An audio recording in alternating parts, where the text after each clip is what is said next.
સતાર બાપુના પદ છે. જીવનના સુર સાલે છે એક તાર દિલમાં,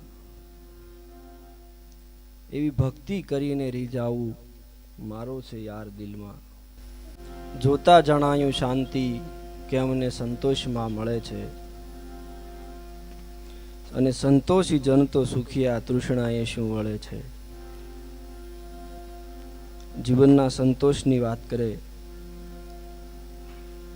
બીજા ભજનમાં જીવનના એક તારની વાત કરે કે જીવનના સૂર ચાલે છે એક તાર દિલમાં.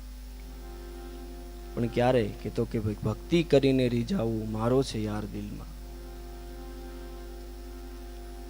જીવનમાં જ્યાં સુધી સંતોષ કેળવાતો નથી, વિચારમાં, વર્તનમાં, વસ્તુમાં, સંગ્રહમાં, ત્યાં સુધી જીવન શાંતિને પ્રાપ્ત કરી શકતું નથી.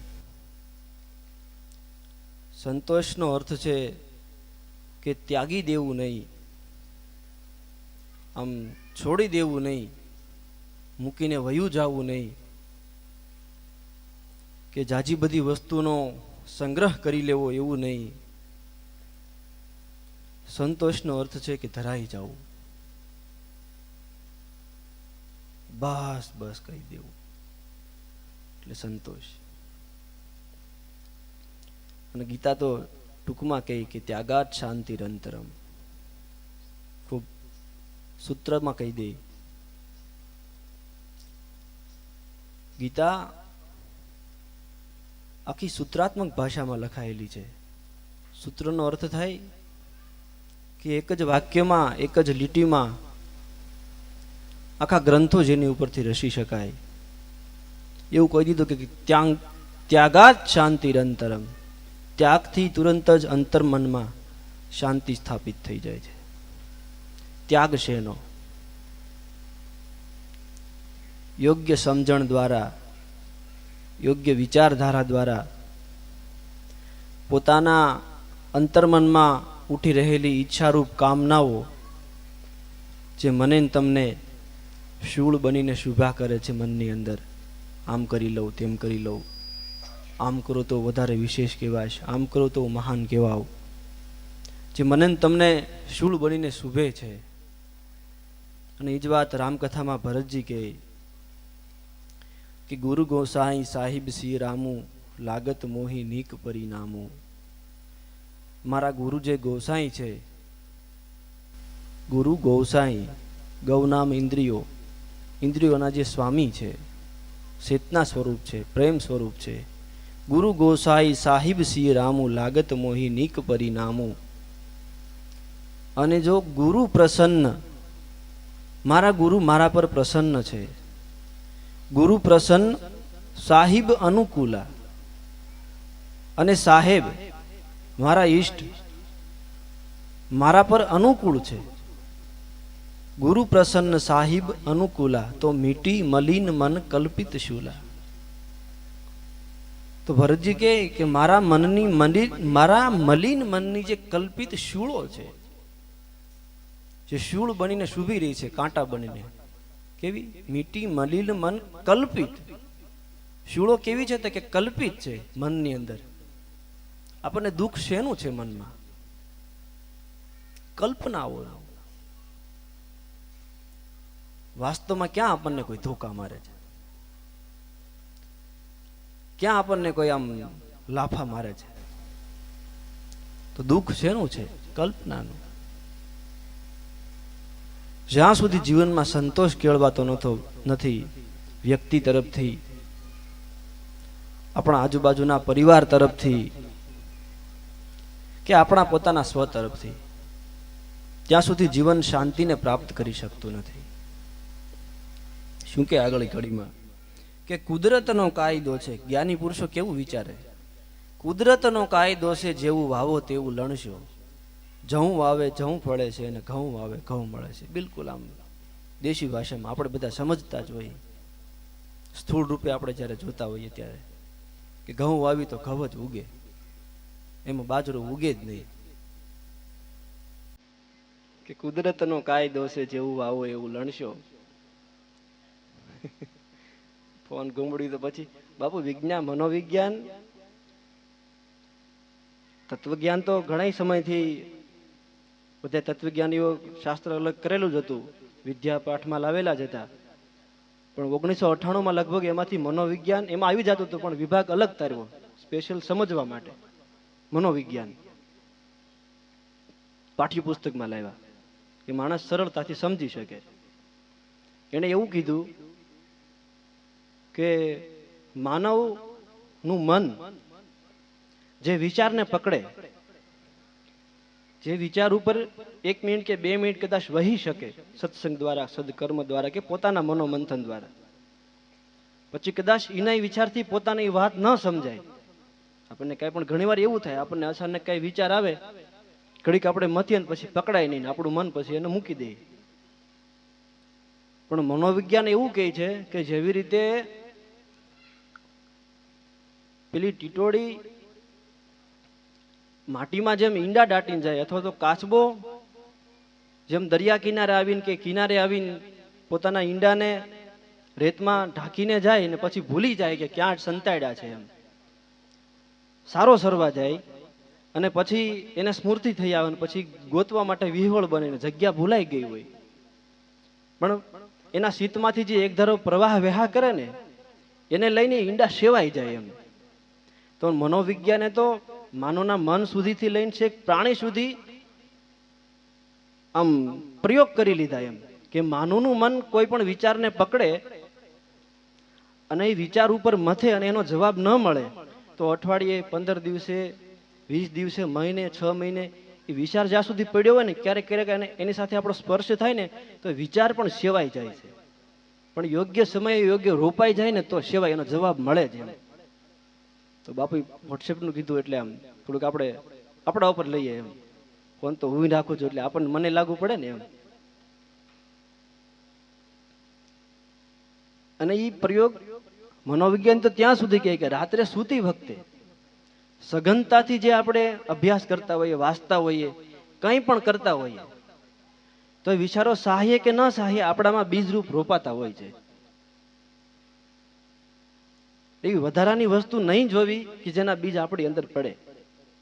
પછી આપણે સત્સંગમાં જશું ને ત્યારે ઈવડે બીજ ફલિત થાય, સત્સંગ નહીં સમજવા દે. એમ મનોવિજ્ઞાનનું તારણ છે. જરા આવા કાંઈ પણ એકાગ્ર સ્થાનમાં આવ્યા હોય, એવું કહેવાય છે ને કે ભાઈ કાંઈ પણ પાપ કર્યા હોય તો આપણે તીર્થોમાં જઈએ, સારી જગ્યામાં જઈએ તો પાપ ધોવાઈ જાય. એમ પણ તીર્થોમાં જઈને જો પાપ કરવામાં આવે તો વજ્ર લેપોતી ભવિષ્યથી, એમ એનો કોઈ દી નાશ થતો નથી. એમ એટલે આવા બાપુના શરણમાં બેઠા છીએ, બાપુના ખોળામાં બેઠા છીએ, એમાં બાપુની વાણી આપણામાંથી વહી રહી છે, જીવનમાં કંઈક કલ્યાણ સાધવા માટે આવ્યા છે, ત્યારે તો આપણે સત્સંગ સાંભળવા તો આવ્યા છીએ, નકર તો બધું કરતા જ હતા ને. એમ એટલે સતત આપણા જીવનની એક એક ક્ષણને આપણે સંભાળવી. એવું કહેવાય ને, જીવનની ક્ષણને અન્નનો કળ સમજુ માણસે બગાડવો નહીં. એમ નહીતર અહીંયા કુદરતનો કાયદો છે કે જેવું વાવો એવું લણશો. જવું વાવે જવું ફળે છે ને પછી ઘઉં વાવે ઘઉં ફળે છે. બાપુ કે ખબર પડતી નથી, ખબર પાડવાની હતી તો આપણે ધ્યાન દીધું નહીં. એમ એટલે થોડીક સુરતાથી અને બાપુને કેવું જ ન પડવું જોઈએ ને આપણને.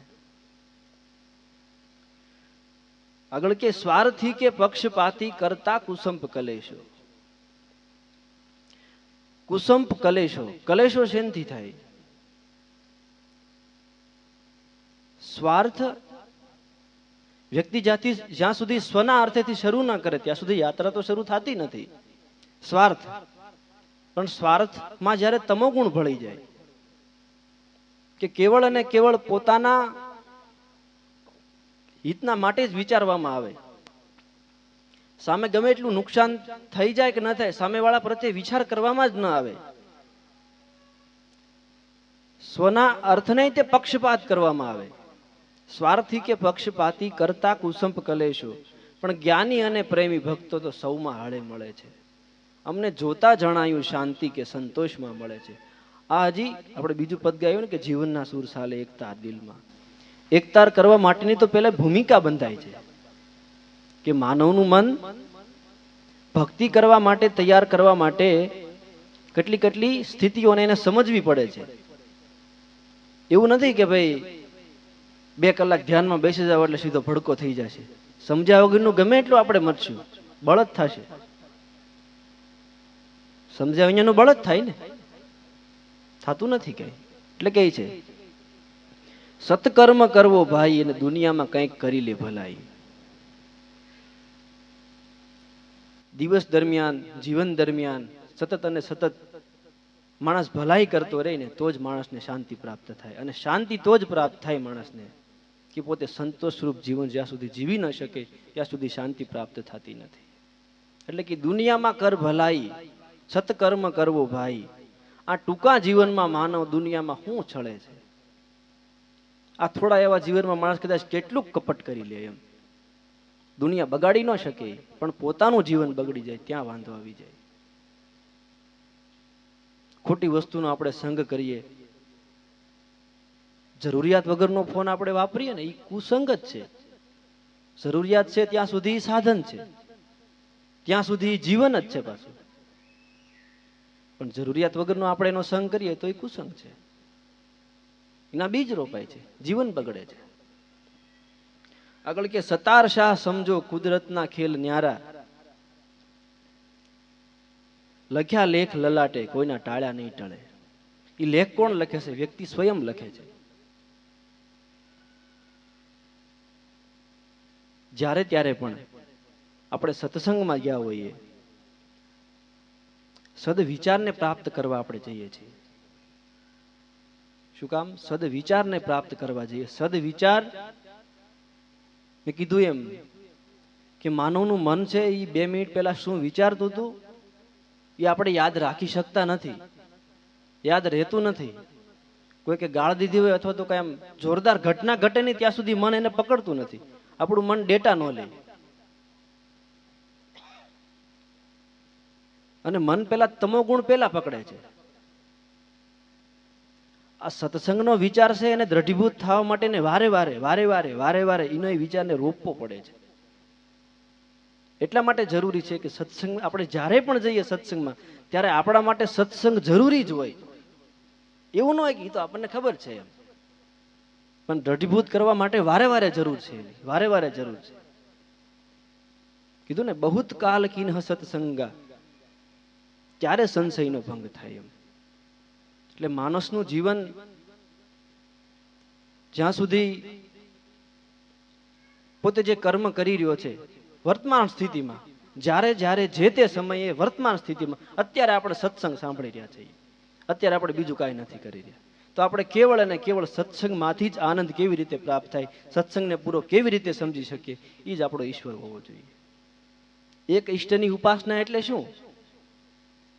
એક જ ઈષ્ટની ઉપાસનાનો અર્થ જ એ છે કે આપણે જ્યારે ત્યારે જે તે સમયે જે કરી રહ્યા છીએ એમાં પૂરેપૂરી તન્મયતાથી આપણા હૃદયને રેડતું રહેવું.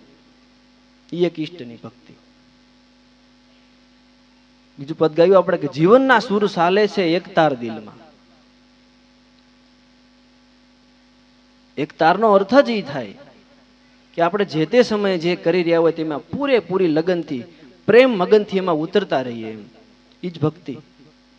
ગંગા સતીએ તો ભક્તિનો મહિમા ત્યાં સુધી ગાયો, પદ્માવતી અને જયદેવ સ્વામીનું જે પદ લખ્યું કે પદ્માવતી રાણીના જયદેવ સ્વામી જેણે રસ્યું છે ગીત ગોવિંદ. ગીત ગોવિંદની રચનાનું જે પદ છે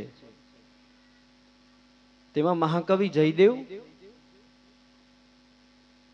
ભગવાન શ્રી કૃષ્ણની લીલા ચરિત્રોનું દર્શન કરે પોતાની સમાધિ અવસ્થામાં, પોતાની ગહેરી અવસ્થામાં, અને પછી ગીત ગોવિંદની રચના કરે, પોતે ગ્રંથ રચે.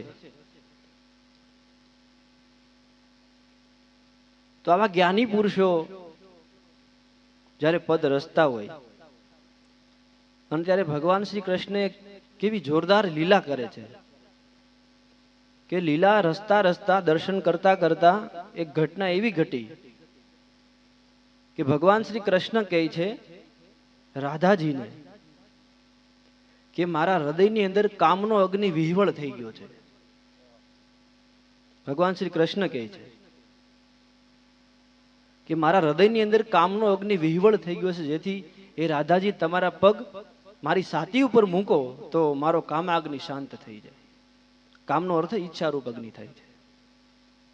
તો હવે આ વાત જ્યાં મહાકવિ જયદેવે એ લીલાનું દર્શન કર્યું તો જયદેવજીને સંકોચ થયો કે મારા ઈષ્ટની આવી વાત હું કેવી રીતે ગ્રંથમાં લખી શકું એમ. કે ભગવાન શ્રી કૃષ્ણ એવું કહે કે કામનો અગ્નિ મને આમ અગ્નિની જેમ બાળી રહ્યો છે, સતાવી રહ્યો છે, તો તમારા ભક્તિમય શરણ, તમારા પ્રેમમય શરણ વગર આ મારો અગ્નિ શાંત નહીં થાય એમ. એટલા માટે તમે તમારા શરણ મારી છાતી ઉપર રાખો તો મારો કામનો અગ્નિ શાંત થાય. તો જયદેવજીને ચિંતા થઈ કે મારા ઈષ્ટનો હું કેમ લખી શકું એમ. તો ત્યાં ને ત્યાં ગ્રંથ અધૂરો છોડી અને સ્નાન કરવા જાય જયદેવજી. પણ ભગવાન શ્રી કૃષ્ણ એવું ઈચ્છે છે કે આ વાત લોકો સુધી પહોંચવી જ જોઈએ એમ. મહાપુરુષો પોતાના જીવનની એક એક ક્ષણ, એક એક કર્મ લોકો સુધી પહોંચાડતા રહે કે વાસ્તવિક જીવનની અંદર આવી આવી ઘટનાઓ જ્યારે ઘટે ને, ભજન કરતા કરતા, સાધના કરતા કરતા, સત્સંગ સાંભળતા સાંભળતા જ્યારે મન વિચલિત થઈ જાય ત્યારે ભક્ત પાસે એક જ આધાર રહે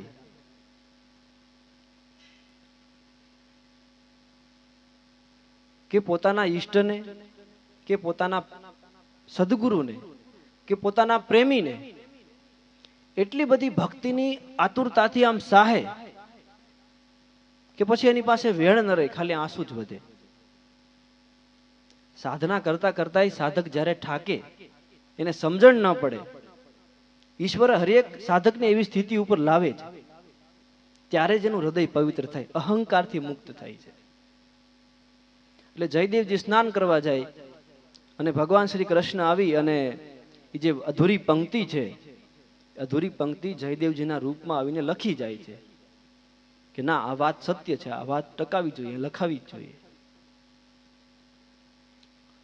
તો લખી અને ભગવાન શ્રી કૃષ્ણ ચાલ્યા જાય. અને અહીંયા જયદેવજી આવે છે અને આવીને ગ્રંથમાં જોવે છે તો આ શરણ પૂરું થઈ ગયું છે. તો પદ્માવતીને પૂછે, આ તમે લખ્યું એમ? કોને લખ્યું? તો કે ના, હમણાં જ તમે આવીને લખી ગયા. તો જયદેવજી વાતને જાણી જાય કે આ મારો ઈશ્વર જ હોય. તો માનવ મનની અંદર કામનાનો અર્થ એક જ અર્થમાં નથી થતો. કામના એટલે કે એક એક ઈચ્છાઓ જે મને તમને સંતોષ ધનમાંથી સતત વિક્ષિપ્ત કર્યા કરે છે. માણસ પોતે પૂર્ણ જ છે, પણ એની ઈચ્છાઓની સાહનાઓ, એની વિષય ભોગની સાહનાઓ એને સતત અને સતત પોતાના પૂર્ણ સ્વરૂપમાંથી ખંડિત કર્યા કરે છે સતત. તો એને ભક્તિની જરૂર છે. એને ભક્તિ સિવાય કોઈ શાંત ન પાડી શકે. એને ભક્તિ શાંત પાડી શકે. સંતોષ ન આવે ને ત્યાં સુધી માણસ ભક્તિ કરવા લાયક થતો જ નથી.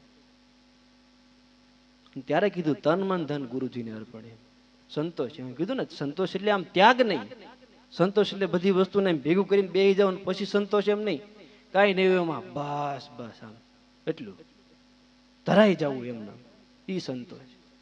ત્યારે વ્યક્તિ ભક્તિ કરવાને યોગ્ય બને છે. મનસ્થિતિ તૈયાર થાય છે ભક્તિ કરવા માટે. આગળ કે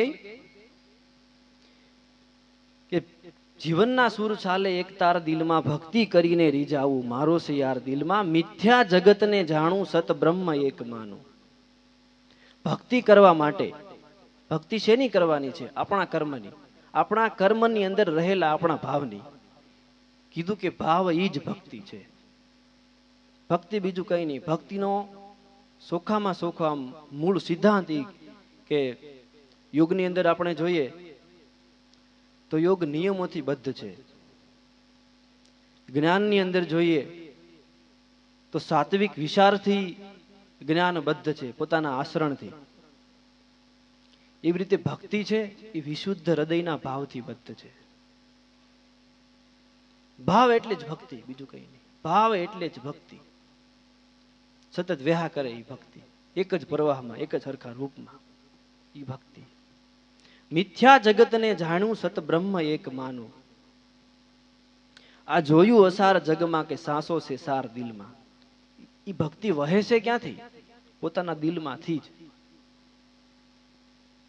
વસ્તુ આધાર છે, વ્યક્તિ આધાર છે. સાધુ સંતોએ મહાપુરુષોએ ત્યાં સુધી કહી દીધું કે મૂર્તિ આધાર છે, મંદિરે આધાર છે, કર્મ કાંડે આધાર છે, પણ એના આધારે જે વહી રહ્યું છે ને હૃદયમાંથી, એ ભક્તિ છે. અને જ્યાં સુધી જીવંતતામાં ન આવે, પોતાના ગુરુ રૂપમાં ન થાય, ત્યાં સુધી સાધકને જે ખૂટતું ખૂટતું લાગે. જીવંત વ્યક્તિમાં મળે વહેવા,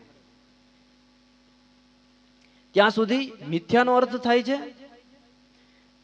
કે ખોટું નહીં. પણ જ્યારે હું મારા સદગુરુની ભક્તિ કરી રહ્યો છું, જ્યારે હું મારા ઈષ્ટદેવની ભક્તિ કરી રહ્યો, અથવા તો હું મારા કર્મને ભક્તિ કરી રહ્યો છું, અત્યારે જ્યારે મારે વાળવાનું છે, માની લો કે આશ્રમમાં કસરું પડ્યું છે ને આપણે આશ્રમના સ્વયંસેવક છીએ, તો આપણને કામ નાનું ન લાગે અને પૂરેપૂરા પ્રેમથી આપણે એમાં પૂરેપૂરા તન્મય થઈ જાય. આપણે એ ભક્તિ, એ વાળી જવું છે ને, એ આપણા સદગુરુ સુધી પહોંચી જાય એ ભક્તિ. એવું નથી કે ગુરુના કપડા ધોવી તો ધોજો જ, આમ વાત સમજવી મૂળ હાર્દને, નહીતર વળી પાસે એમ થાય કે એ ભક્તિ નહીં હોય એમ. અને એ જ કર્મ જ્યારે આપણે આપણા ઘરે કરી રહ્યા છીએ અને આપણને આપણા સદગુરુએ જે રેણી આપી છે, રેણી સાથે આપણે જો ઘરે કપડા ધોતા હોય કે ઘરે વાળતા હોય તો એ ગુરુની ભક્તિ છે. પણ ગુરુની રેણી આપણી સાથે હોય તો બાપુ કેમ કીધું કે હું અંદર હોઉં કે બહાર હોઉં, તમારે એમ જ સમજવાનું બાપુ હારે જ છે અને એમ જ બેસજો એમ, તો જ ભક્તિ ને, બીજું શું ભક્તિ હોય? આપણે સુકી જ ત્યાં જઈએ છીએ કે અત્યારે ક્યાં બાપુ છે. ખરેખર તમે નમે હવ થોડું ઘણું તો હવ સુકી જતા હોય, પણ આપણે જાગૃતિ પૂર્વક એ સુકી જવાનું થોડું થોડું ઓછું કરતા જઈએ. માનવ છે એટલે ભૂલ તો થતી જ હોય, કરવી ન હોય, પણ કદાચ સમજાતું ન હોય એ સમય આપણી ઉપર આપણી પ્રકૃતિ આવી થઈ જતી હોય, કોઈક સંઘર્ષમાંથી આપણે આવ્યા હોય, કોઈ હારા મોળા પ્રસંગમાંથી આપણે આવ્યા હોય, તો આપણા ચિત્ત ઉપર, આપણા મન ઉપર એ પ્રસંગ હાવી થઈ ગયો, વિચાર હાવી થઈ ગયો હોય, કંઈક દુઃખ આપણી ઉપર ઘેરી લીધું હોય, સમજાઈ જતું તો આપણે કરવા, કારણ કે એટલા વર્ષથી આપણે સત્સંગમાં જતા હોય, જીવન બનાવવા તો અહીંયા આવ્યા છે, તમે કઈ અધૂરા છો એવું નહીં, પણ આમ આપણી ઉપર પ્રકૃતિ આવી થઈ જાય એ સમયે, તો આપણને એવું લાગે કે અત્યારે ક્યાં બાપુ છે, અત્યારે ક્યાં આપણા ગુરુ છે, અત્યારે ક્યાં ઈષ્ટ છે. પણ ભક્તિને ત્યાં સુધી વણી લેવી પડે એમ કે આપણે ઘરે પણ કર્મ કરી રહ્યા હોય તો આપણા સદગુરુએ આપેલી રેણી એની સાથે હોય, એને આપેલું નામ, એને આપેલી સાધના આપણી સાથે સાથે જ એક ધારું હોય, આપણે કર્મ કરતા રહીએ તો આપણા માટે બીજું બધું જગત છે ને મિથ્યા થઈ જાય. આપણા માટે બીજું બધું જગત મિથ્યા થઈ જ જાય. મિથ્યા જગતને જાણું, સત બ્રહ્મ એક માનું. હું જે કરી રહ્યો છું ને એ જ સત બ્રહ્મ. એમાં આપણને ઉત્તમતા દેખાવી જ જોઈએ કે આનથી વિશેષ કાંઈ ન હોય, અને બધા માટે એ જ હોય. અને હું ઘણી વાર કહું, રોજ કહું આમ તો, કે જનાબાઈના સાણા વિઠ્ઠલ વિઠ્ઠલ બોલ્યા. ગોરા કુંભાર માટી ખૂંદતા ખૂંદતા એને ઈશ્વર મળ્યા હોય, ધના ભગતની ખેતી કરતા કરતા મળ્યા હોય, તો આપણા કામમાં શું કામ ન મળે? એને એના સદગુરુની રેણી સાથે હતી, બસ આપણે આપણા સદગુરુની રેણી સાથે રાખવાની, એ જ આપણી ભક્તિ. તો મિથ્યા જગતને જાણું, સત બ્રહ્મ એક માનું, જોયું આસાર જગમાં. જ્યારે આપણું સિદ્ધ ભક્તિ કરવા લાગે, એક પ્રવાહમાં વહેવા લાગે ને, ત્યારે યોગ્ય સમજણ પ્રાપ્ત થવા માંડે કે બાકીનું બધું છે ને એ અછાર છે, ક્યાંયમાંથી આનંદ આવતો નથી. પેલા બાપુ એમ હતું કે નાનાથી હાલો કે ફરવા જઈ મજા આવશે એમ, આપણે ગયા જ હોય ક્યારેક ક્યારેક, જ્યાં જઈ ને મન તો એનું જ હોય, આપણે તો આખે આખે હારે જ હોય, કે મળ્યું નહીં સંતોષ. એમ સંતોષ મેળવવા માટે કેવળ આનંદ કરવા માટે આપણે જતા હોય તો યાત્રા કરવાની, મેં રોંઢે પણ કીધું એમ, આપણી સાથે કોઈ હોય એનો આનંદ આવે ને તો આપણે ગમે ત્યાં જતા હોય આપણી યાત્રા થઈ જાય. જોયું આસાર જગમાં કે સાસો છે સાર દિલમાં, જે હૃદયમાંથી વહી રહ્યો છે ને એ જ સાસો સાર છે. એમ સતાર બાપુ કે શું કે સે પ્રાણથી એ પ્યારો હું એનો યેસુ મારો. એને કેવું સાહવાનો છે એમ કે પ્રાણ કરતા પણ વિશેષ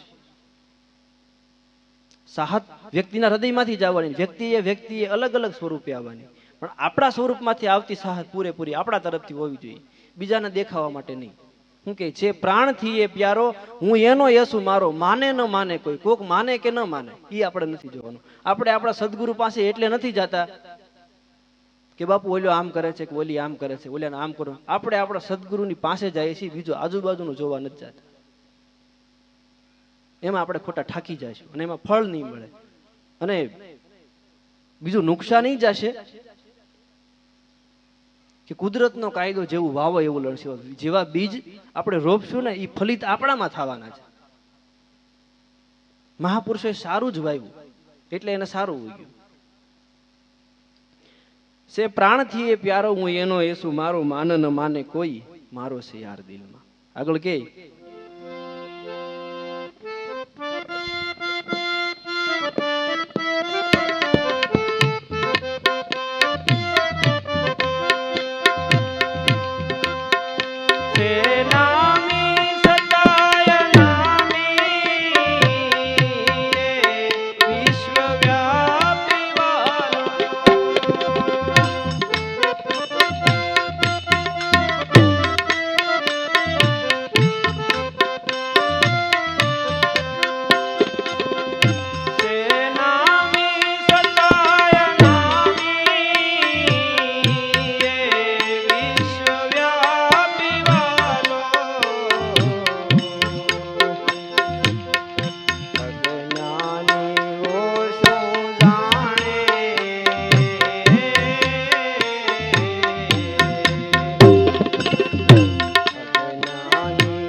સે નામી સતા અનામી એ વિશ્વવ્યાપી વાલો.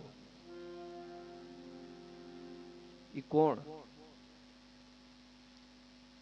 જે જેને સાહે ને ઈ એનો વાલો, ઈ એનો ઈશ્વર. આખી દુનિયાનું સર્વૈયું કાઢીએ ને, કોઈ મૂર્તિને માને છે, કોઈ કર્મકાંડને માને છે, કોઈ પૂજાને માને છે, કોઈ ધ્યાનને માને છે, કોઈ સેવાને માને છે, જે જેને માને છે.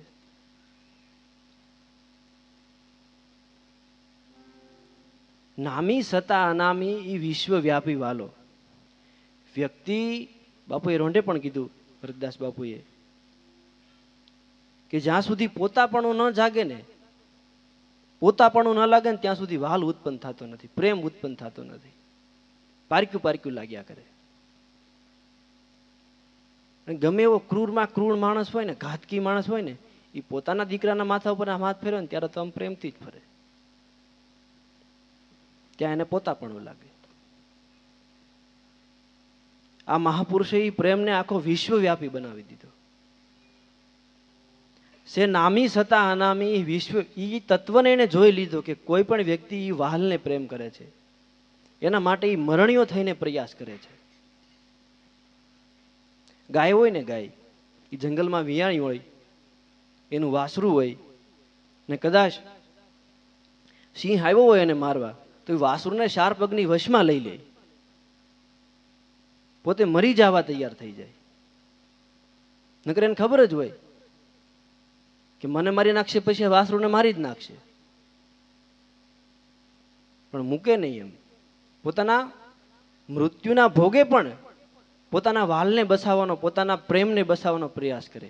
એવી જ રીતે હરેક માણસ પોતાની અંદર રહેલો જે સ્વ છે, પોતાની અંદર રહેલો જે હૃદયનો ભાવ છે, પણ એ ભાવને એક વખત શુદ્ધ કરી દેવો પડે, તો જીવન એક તારમાં વહે, તો જીવનની સાર્થકતા. નકર માણસ શું છે, કટકે કટકે બધે પ્રેમ કરે છે, વાસ્તવિકતાને સમજી શકતો નથી ને. એટલે આજે આપણે નાના હોય ત્યારે એવું થાય કે રમકડા વાલા છે, થોડાક મોટા થાય તો થોડાક આમ હરખા દેખાવામાં આમ પ્રયાસ કરીએ, થોડાક રૂપાળા દેખાવાનો, થોડાક કપડામાં આપણો ભાવ આમ કટકે કટકે વહે એમ. એટલે ભાવના ભક્તિના મનના કટકા થઈ જાય. માનવ પાસે મન તો એક જ છે.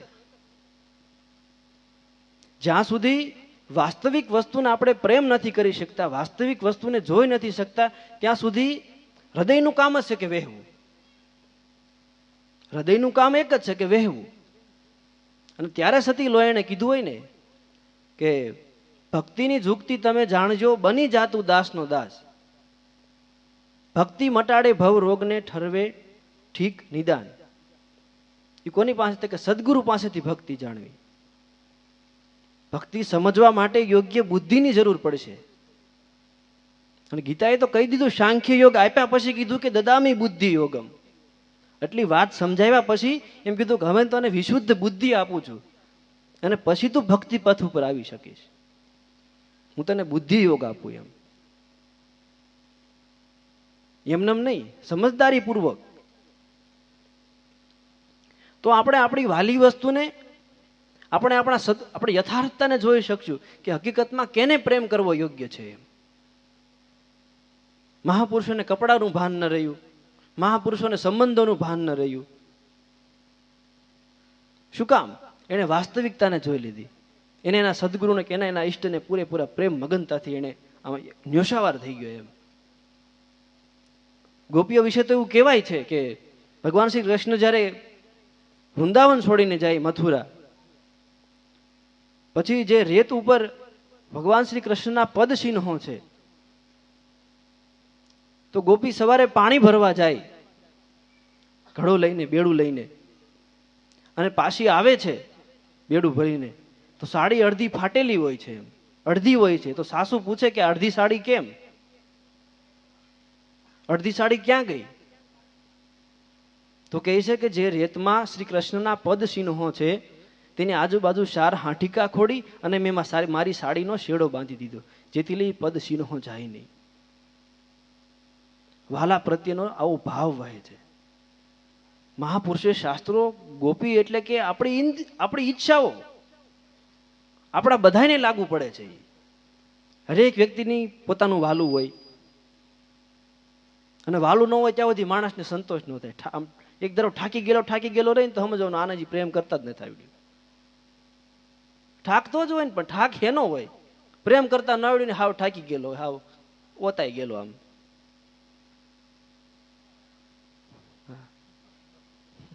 હું પણ એમ માણા હળવો થઈ જાય. આમ આમ કપાળ એક ધારે ભેગા જ હોય, ક્યાં ઉપાધિ કરીને જવું એમ. એ ચિંતાના ચિહ્નો છે, માણસને વહેતા નથી આવડ્યું હજી. અને ભગવાને તો ક્યાં સુધી આમ વહેવા માટે કરી દીધું કે સંસારી માણસો હોય તો સંસારી માણસો કદાચ બીજે ક્યાંય ન વહી શકે ને તો એને બાળક આપી દીધું. બાળકમાં એને વહેવું જ પડે, પ્રેમ કરવો જ પડે, થઈ જ જાય પ્રેમ. એક વખત પ્રેમનો અહેસાસ કરી શકે તો માણસ ભક્તિને સમજી શકે. એટલા માટે સંસારને સહેલો કીધો એમ કે એમાં એકવાર ભક્તિ તો પ્રેમ કરતા તો શીખે, એમ સ્વાર્થી થઈને પ્રેમ કરતા તો શીખે. અને એમાં વહશે તો અધ્યાત્મમાં વહી શકશે, ગુરુમાં વહી શકશે, ઈષ્ટદેવમાં વહી શકશે. હરેક વ્યક્તિને એ વાલાનો અહેસાસ કરાવ્યો. વાલું એટલે ઈષ્ટ, એ પ્રેમ. એટલે કીધું સે નામી સતા અનામી વિશ્વવ્યાપી વાલો, એની વગર કોઈ નો હાલે. અજ્ઞાની ઓછું જાણે રાખે વિકાર દિલમાં. પછી આપણે આગેથી ગમે એટલી વાત કર્યા કરીએ કે આ મોહ છે, આ સ્વાર્થ છે, આ કુળ કપટ છે, પણ પોતા ઉપર આવે ને એને વહેવું જ પડે. પોતાપણું આવે ને એટલે તરત ઢીલા પડી જાય કે ના ના આમાં તો એમ જ હોય ને એમ. એટલે એ ભક્તિ જ્યાં સુધી એકતારમાં ન હોય, યોગ્ય સમજૂતીમાંથી ન વહે, ત્યાં સુધી આપણને ગીતા તો શું કે વ્યભિસારેણે બુદ્ધિ. બુદ્ધિ કેવી છે કે વ્યભિસારી છે. જ્યાં સુધી એક ધારામાં વહેતી નથી ત્યાં સુધી અલગ અલગ કટકામાં વ્યાહ કરે છે.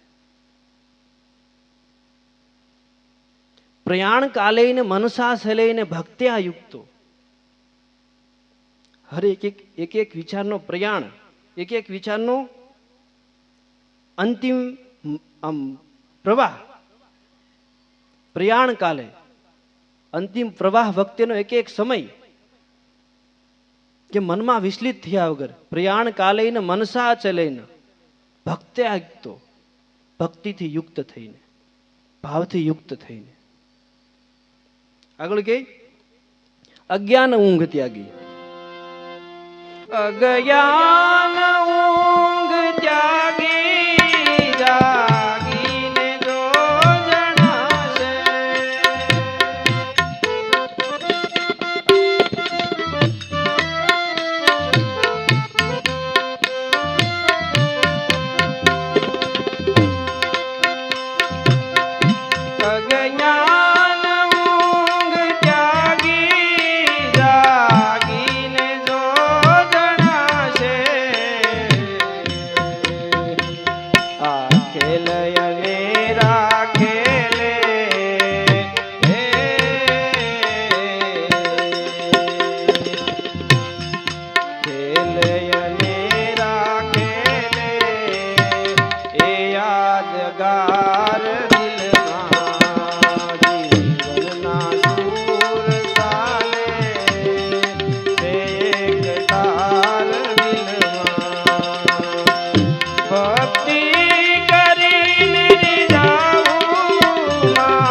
સાસો સિતાર દિલમાં. માણસને વાસ્તવિક પ્રેમ સુધી પહોંચવું હોય ને તો એકવાર અંતરદ્રષ્ટિ કરીને જોવું પડશે, ખરેખર શાંત થઈને. રામકૃષ્ણ પરમહંસ એવું કહેતા કે માણસ ઘડા ભરીને આંસુ પરિવાર માટે વહેવડાવે, પૈસા માટે વહેવડાવે, પોતાના સંતાન માટે વહેવડાવે, ધંધા માટે વહેવડાવે, પણ 5 આંસુ જો એકાંતમાં જઈ અને ઈશ્વર સાથે વહેવડાવે ને તો હાંસી ભક્તિના સ્વરૂપને સમજી શકે. રામકૃષ્ણ તો ત્યાં સુધી કહેતા કે મહિનામાં 3 દિવસ કે 4 દિવસ એવા કોઈ એકાંત નિર્જન જગ્યાએ જઈને એકાંત શાંતિથી બેહી અને ઈશ્વરની યાદમાં બેહવું, એમ કેવળ અને કેવળ એકાંતમાં, તો આપણને વાસ્તવિક પ્રેમની ઝાંખી થવાની શરૂઆત થાય. માણસ એકવાર પોતાના અંતર મન સાથે મથે તો ખરો. અત્યારે મોબાઈલ આવતા બીજું કઈ નુકસાન નથી થયું, આપણે બહુ વિકસિત થયા, ભૌતિકતા આપણે ખૂબ કેળવી, પણ માનવ મનની અંદર જે વિચારનો ગેપ પડતો હતો ને, વિચારનો ગેપ પડતો હતો ને, મોબાઈલે લઈ લીધો. નવા નવા વિડીયોના જે પ્લેજર મગજને મળ્યા કરે ને, માનવને સુખ છે ને એમાં માનવ આગળ યાત્રા નથી કરતો. સુખ સમયે માણસ રોકાઈ જાય છે એને ભોગવવા માટે, પણ જે આ પ્રકારનું જે દુઃખ છે ને એ જ માનવની આગળ યાત્રાનું પ્લેટફોર્મ તૈયાર કરે છે કે માનવ મનની અંદર ગેપ પડે વિચારનો કે હવે મારે શું કરવા યોગ્ય છે. ઘડીભર માણસ શાંત થઈને બેસી જાય, સ્તબ્ધ થઈ જાય કે આપણે ક્યાં જઈ રહ્યા છીએ. નિરાતે ઉભા રહીને ઘડીક જોઈ તો ખરા. એમ કર બંધ બાહ્ય દ્રષ્ટિ અને અંતર તપાસ તારું, ઝાંખીને જો, આમ હલબલાવીને જોઈ લે, ઝાંખીને જો તો તને જણાશે સાસો છે સિતાર દિલમાં. મહાપુરુષોને ભક્તિ ક્યાંથી વહી? કેવળ અને કેવળ પોતાના હૃદયમાંથી. આપણે એમ કહીએ કે ભાઈ મીરાબાઈ કૃષ્ણને માનતા, હાલો આપણે કૃષ્ણને માનવા મળીએ, તો મીરાબાઈમાં વહી આપણે ન વહે, કારણ કે ભક્તિ તો કૃષ્ણના થકી પોતાના હૃદયમાંથી વહેતી હતી. શિષ્યની ભક્તિ ગુરુના થકી પોતાના હૃદયમાંથી વહે છે. ભક્તની ભક્તિ પોતાના હૃદયમાંથી ભગવાન થકી વહે છે. એ ભાવી જ ભક્તિ. એટલે કીધું કે કર બંધ બાહ્ય દ્રષ્ટિ અંતર તપાસ તારું, ઝાંખીને જો તો તને જણાશે કે સાસો સિતાર દિલમાં. માટે અજ્ઞાન ઊંઘ ત્યાગી, અજ્ઞાનની ઊંઘ ત્યાગી દે. એમ અજ્ઞાન મતલબ જે મિથ્યા રૂપ છે, જેમાં આપણે ખોટો સમય પસાર કરી રહ્યા, જે વિચારની ખોટા વિચારની પાછળ મથી રહ્યા છીએ. કર્મ ખોટું નથી, અહીંયા પાછળ કર્મ પાછળનો આપણો ભાવ હોય છે ને, એ ભાવ જ એ કર્મના ફળને ફલિત કરે છે. માટે કીધું અજ્ઞાન ઊંઘ ત્યાગી, જાગીને જો જણાશે ખેલ અનેરા ખેલે એ યાદગાર દિલમાં.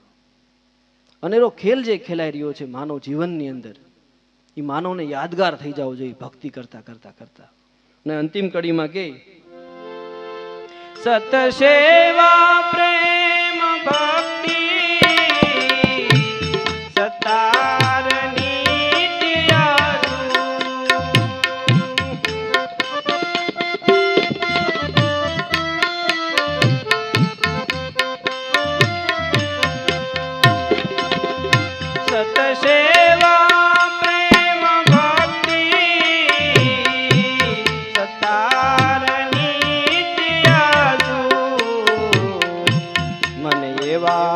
વિચાર દે,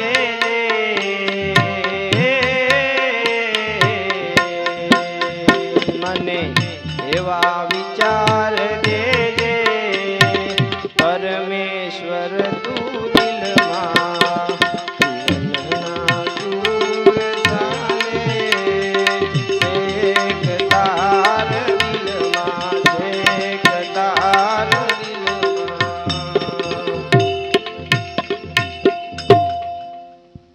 અંતિમ સાર કે બધાએ ભક્તિ કેવી રીતે કરી શકે કે પોતાના કર્મની અંદર, પોતાના જીવનની અંદર એ કર્મ સેવારૂપ બની જવું જોઈએ, સત સેવારૂપ, કે મારી સાથે મારા સદગુરુ છે જ, મારી સાથે મારા સદગુરુની આપેલી રેણી એક તારી છે. સત સેવા, પ્રેમ ભક્તિ. સેવાય પાછી કેવી હતી કે પ્રેમ વાળી, પ્રેમના પ્રવાહ વાળી. ભક્તિનો અર્થ પ્રવાહ. સત સેવા પ્રેમ ભક્તિ સતારવું નિત્ય આસુ, એની હું સતત આસના કરતો રહું. અને આપણે જોઈએ આપણા શાસ્ત્રોમાં કે ભક્ત ઉપર ભગવાન પ્રસન્ન થાય તો બધા જ મહાભક્તોએ એક જ વસ્તુ માગી, ભગવાન પ્રસન્ન થયા પછી કે હવે મને તમારી ભક્તિ આપો. એટલે બોલો, તો ભગવાન શેનથી મળ્યા છે? આમ વિચારો, હજી ભક્ત ભક્તિ માગે એમ કે હું એક ધારો વહી જાઉં, એમ એક ધારો વહા કરું, એક ધારો આને આશા કરું. ત્યારે હનુમાનજીએ કીધું કે રામ કાજ બીનું કાહે વિશ્રામ. હરિયક કર્મ એનું રામ રૂપ જ છે, હરિયક કર્મ એનું રામ રૂપ છે. બસ આપણે એ સ્થિતિ ઉપરથી કામ કરવાનું છે, એ વિચારધારા સાથે કામ કરવાનું. સત સેવા પ્રેમ ભક્તિ સતાર નિત્ય આસુ. હે પરમેશ્વર, મને એવા વિચાર દેજે મારા દિલની અંદર. બોલો સત ગુરુદેવ.